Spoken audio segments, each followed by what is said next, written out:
Good morning, students. Today we will start a new chapter, The Missile Man of India. Start करते हैं इसके explanation के साथ। आप सभी जानते हैं कि डॉक्टर APJ अब्दुल कलाम को मिसाइल मैन ऑफ इंडिया के नाम से जाना जाता है। तो इनके लाइफ के बारे में जानते हैं। Abul Pakir Zainul Abdeen Abdul Kalam, usually known as Dr. APJ Abdul Kalam, was the 11th President of India from 2002 to 2007. Abul Pakir Zainul Abdeen, ठीक है। अबुल पाकिर जैनुल अब्दीन अब्दुल कलाम, जो सामान्यतः डॉक्टर APJ अब्दुल कलाम के नाम से जाने जाते हैं, क्या थे वो? वॉज द 11th प्रेसिडेंट, 11वें, भारत के 11वें 11th president of India, Bharat के 11वें राष्ट्रपति थे। कब से कब तक? फ्रॉम 2002 से 2007 तक। Doctor APJ Abdul Kalam was born on 15 October 1931 at Rameswaram in Tamil Nadu.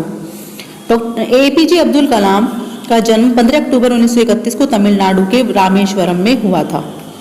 Although he was born in a poor family, he was an exceptionally brilliant child. यद्यपि वह एक गरीब परिवार में पैदा हुए थे,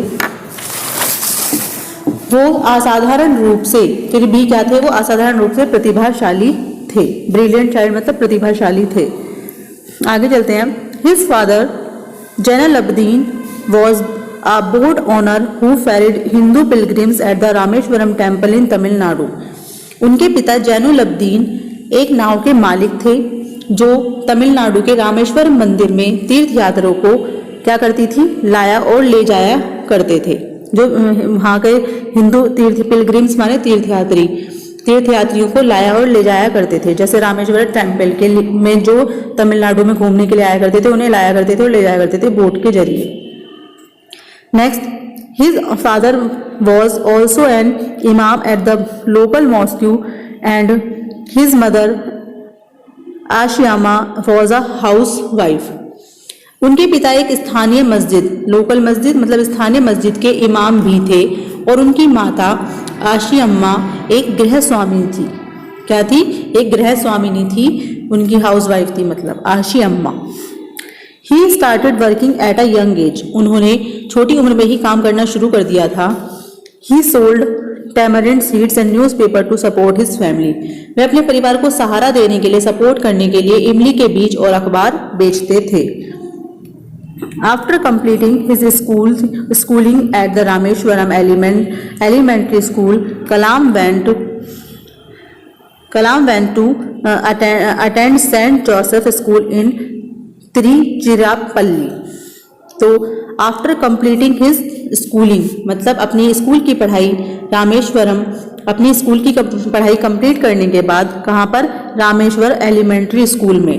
रामेश्वरम एलिमेंट्री स्कूल से पूरी करके कलाम कहाँ गए? कलाम तिरुचिरापल्ली के सेंट जोसेफ कॉलेज, कौन से कॉलेज में? सेंट जोसेफ कॉलेज में पढ़ने गए। The college was affiliated to the University of Madras from where he graduated in physics in 1954। वह कॉलेज मद्रास विश्वविद्यालय से संबंधित था और क्या कि यहाँ से भौतिकी में उन्होंने 1954 में स्नातक की शिक्षा पूरी की। 1954 में उन्होंने फिजिक्स मतलब भौतिकी से स्नातक की शिक्षा पूरी की। He specialised in neuro engineering from Madras institute of technology MIT। तो ही स्पेशलाइज्ड, उन्होंने वायु यंत्र शास्त्र में, किसमें? एरो इंजीनियरिंग मतलब वायु यंत्र शास्त्र में विशेषज्ञता मद्रास इंस्टीट्यूट ऑफ टेक्नोलॉजी से की।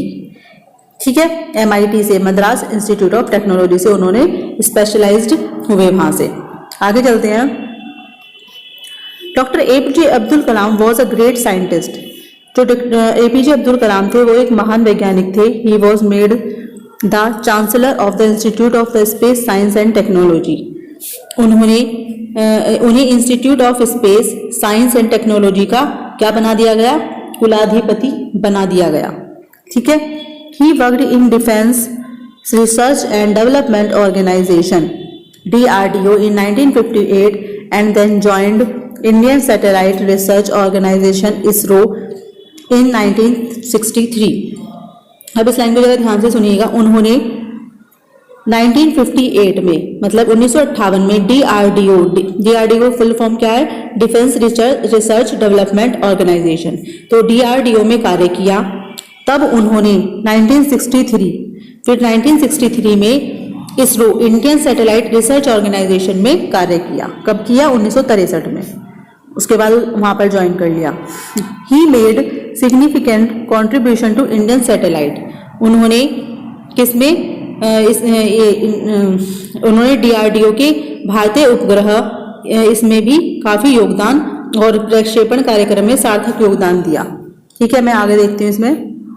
ही made significant contribution to Indian satellite. कौन कौन सी इंडियन सैटेलाइट? देखो, SLV third successful launch of Prithvi missile, Agni missile on the launched pad and also in the missile of DRDO. तो उन्होंने क्या किया कि 1963 के बाद जब उन्होंने इसरो को ज्वाइन कर लिया था तो डीआरडीओ के भारतीय उपग्रह, ठीक है, इंडियन सैटेलाइट एंड प्रक्षेपण कार्यक्रम में सार्थक योगदान दिया।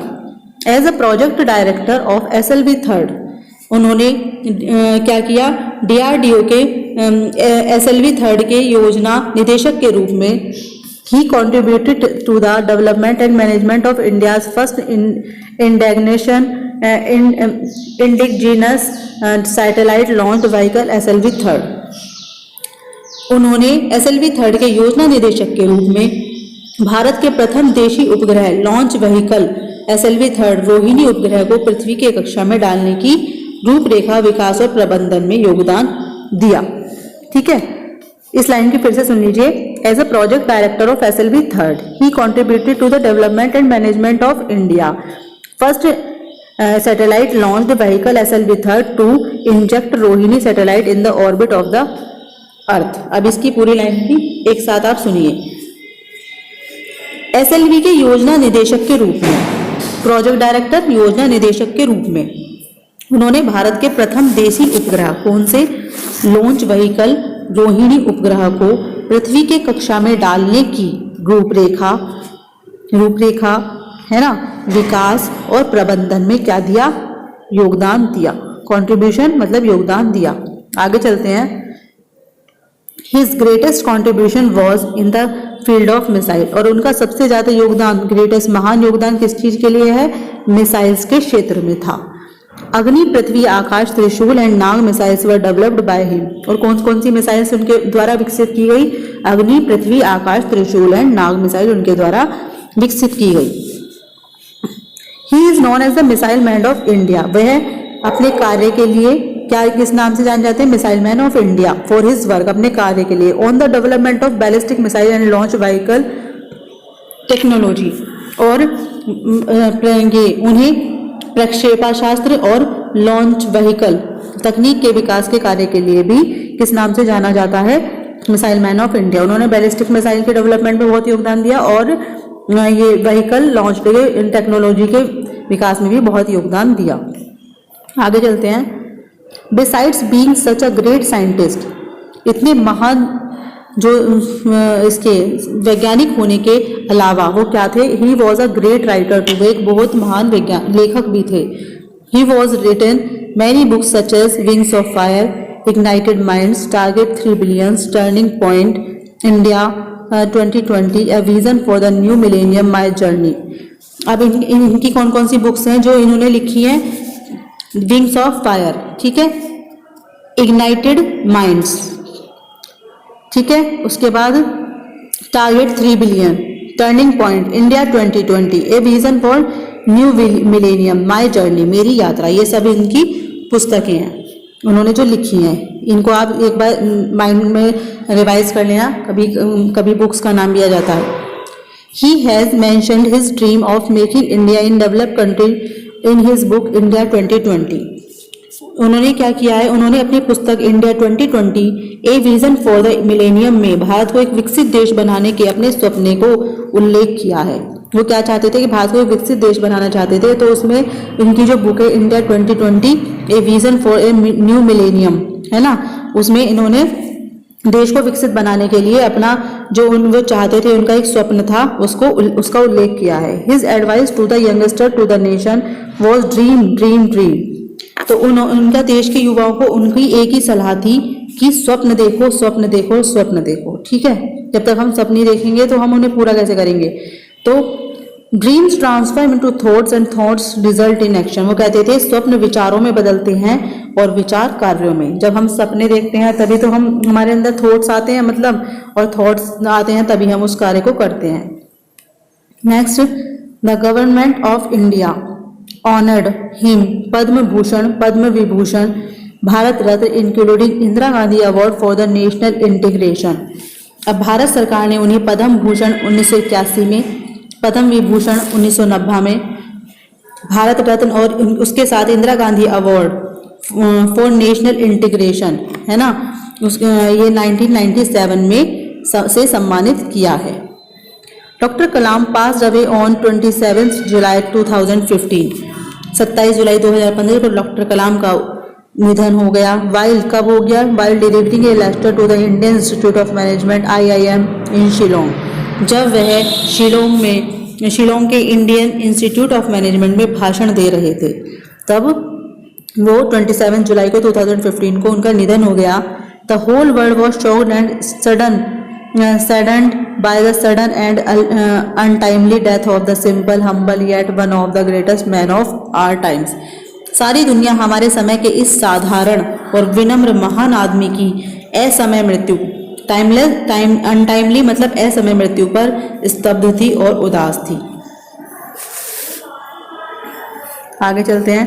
If you want to shine like a sun first burn like a sun. यदि हमें सूर्य की तरह चमकना है तो पहले सूर्य की तरह जलो। तो स्टूडेंट्स, आपको ये डॉक्टर APJ अब्दुल कलाम का चैप्टर कैसा लगा प्लीज़ मुझे कमेंट बॉक्स में जरूर बताइएगा। अगर आपको ये अच्छा लगा होगा प्लीज़ वीडियो को लाइक कीजिएगा। Thank you.